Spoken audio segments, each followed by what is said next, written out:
What's up, DBs? Coach D Magic, former D1 defensive back at the University of Hawaii. We're here to talk about some slot man and then specifically Sebastian Castro. So I'm trying to make a video for him.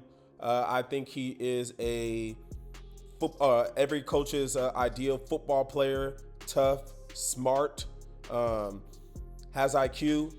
Smart and IQ to me are two different things. Smart is like, okay, can you pick up the playbook? Can you pick up what we're trying to teach you? And then IQ is like, in the game, can you read things? Are you able to read formations? Are you able to read the quarterback? Are you able to anticipate? So that's the difference for me between someone being just smart and being able to pick something up and then having like football IQ that comes with experience. So watching this, I thought it would be a good chance to talk about the difference of slot man. And so, for instance, slot man is a lot different than playing the corner, because even though it feels like there's way more space, you're not really alone in the slot, because you have your D line, you have your linebackers, and the middle field safety help is closer to you.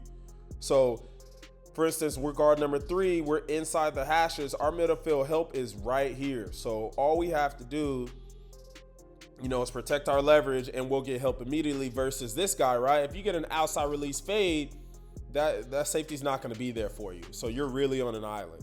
So even though it feels like you're playing with more space, I say that it really just, you have to get a feel for it. So there's 3 plays on the first 2 plays, or I would say 2 out of these 3 plays. So on this play, we have man free, man coverage, free safety, 1 free safety. On this play, it is 2 man. So we have 2 safeties with man coverage underneath, and we're playing them very differently. So let's go to the man free. So the man free, right? Because of where the defensive end is, it's gonna throw off our alignment. So, we have a D in here, so we're gonna play a little bit off. He's gonna play inside leverage, and there's different reasons why you would play inside or outside, and this is all film based. So I could sit and tell you guys, hey, play outside leverage, because most of the routes are to the outside, and number 3 is on the ball, but number 3 is very close to the end man of the line of scrimmage. It could be because number 3 is trying to get to the other side of the field right away, and then you throw in the DN being here, that changes things too. Regardless, right? He's going to be inside leverage, so we want to protect our inside leverage, and we're immediately thinking, if we get anything vertical, okay, we want to slice that. Why? Because look at our middle field safety. If our middle field safety can't get from hash to hash, he probably shouldn't be in the game. So we're staying patient, we're inside leverage, and the biggest thing, I guess lateral footwork, staying square is huge no matter where you are, but especially in the slot, because they have more space. So they can be more, twitchy with their routes or the releases and the timing and all that. So good job staying patient. We get a jab and then an inside release. We stay patient, we stay square, which allows us to slide, kick step, and get hands on. We flatten that release significantly, okay? Instead of him being able to go vertical, we get him working laterally. So, all right, so this is exactly how you want to start the rep. And then think about the release, guys. He's already crossed to the other side of the field. There are not many routes in the route tree, if any, where you take a sharp dive inside, crossing the ball, and then work back outside, okay? If he wanted to work outside, I believe he would have to be more vertical and then work to the outside, all right? Timing and spacing. Just trust what you see on film. Sharp inside release. He's already close to the ball. We're inside leverage for a reason. Flatten that off, and then once he gets vertical, we want to slice that hip, okay? Timing and spacing. He's not working in. He's working in. I'm sorry, he's not working back to the middle field. We have something else working back to the middle of the field. So we immediately slice that hip, okay, because we want to cover up, all right, or we want to protect where our help isn't. So we have help directly over the top. If he runs a corner route, our safety can get there. If he runs straight vertical for any reason, our safety can get there, all right? But our safety can't get out here. So we immediately slice that hip, boom, cover up this route. We make J.J. McCarthy, I believe this is J.J. McCarthy, come off of this. Yeah, it's got to be J.J. McCarthy. Come off of this. And this is man coverage in a nutshell. We take it away. He has to come off of it. Boom, now the pass rush does his job. Great coverage. Great coverage against Roman Wilson, who ran like a 4.3, and Sebastian Castro definitely doesn't run a 4.3. This is just a bonus rep in here. It's not really man coverage. So we're in the slot. We're check and run. Okay, we actually do get run action. All right, but they pull it, and now they're throwing the ball. So there's something called the no cover zone. So 5 yards and under, we don't want to cover that. We want to relate to that. We want to work with that. So we're basically at 5 yards. Even though we get something to the flat, we don't want to go down to get it. Keep working laterally at your 5 yards. 5 and under is the no cover zone, okay? Because usually if there's something in the no cover zone, it's because it's something behind us and we want to try to take that away. There's nothing behind us.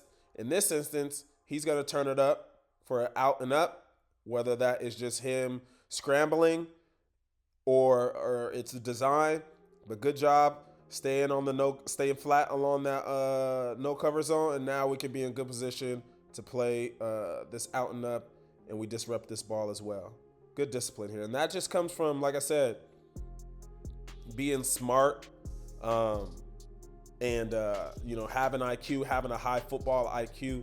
We understand our assignment, but once things get kind of gray and kind of tricky, okay, do we have the discipline to not get into the no cover zone, okay? Be able to see the quarterback, feel the receiver turn up, and make a play. Like I said earlier, 2 high safeties, so we're playing 2-man, which means we want to be inside and trailing, okay? Because we have 2 high safeties, we definitely have help over the top.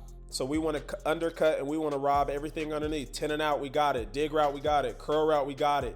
If he runs a slot fade, that's the safety. If he runs a corner route, that's the safety. If he runs a post, that's the safety. Anything that is not a deep route, okay? So intermediate to short, that is us. We have help over the top, one of my favorite coverages because it allows us to play aggressive, okay? So we're inside leverage. We do a bad job of maintaining our inside leverage, okay? That receiver gets inside, but we do a good job of getting hands on and immediately slicing the opposite hip, okay? Immediately slicing the opposite hip. And you can see this corner over here. He's playing inside and underneath. Usually you want to be on top of the deep ball. He's inside and he's underneath trail. We want to be an arm's distance away, trailing that inside hip, that near hip of the receiver, okay? Low hip of the receiver. He gets inside, slice the hip again. So we slice the hip, and this is, who is this? It looks like, I don't know if this is Roman Wilson again. Might be Roman Wilson again. But again, a 4-3 guy, we're able to stay disciplined here. All right, get under and take him away again. Sack, coverage sack, okay? So, like I said, guys, you can guard a 4-3 in the slot if you know where your help is, you know your leverage, you protect your leverage, and then you understand on film what they're trying to do, where you need to be. And these are all routes versus a 4-3 guy. He probably ran of like a 4-5 at the combine. But he's a coach's football player, man. Every secondary needs a tough guy who's smart, who does all the dirty work, and who can cover. He can cover. It might not be in a one-on-one situation like at the Senior Bowl, but the game is played 11 on 11. So being able to play man-to-man coverage using your help in an 11 on 11 situation, as long as you know what you're supposed to be doing, you can do it, guys. So make sure you go grab that DB Mastery program. Over 100 drills. We talk about slot man and the ideology behind slot man. I hope you guys enjoyed this video. I'll put the link in the description.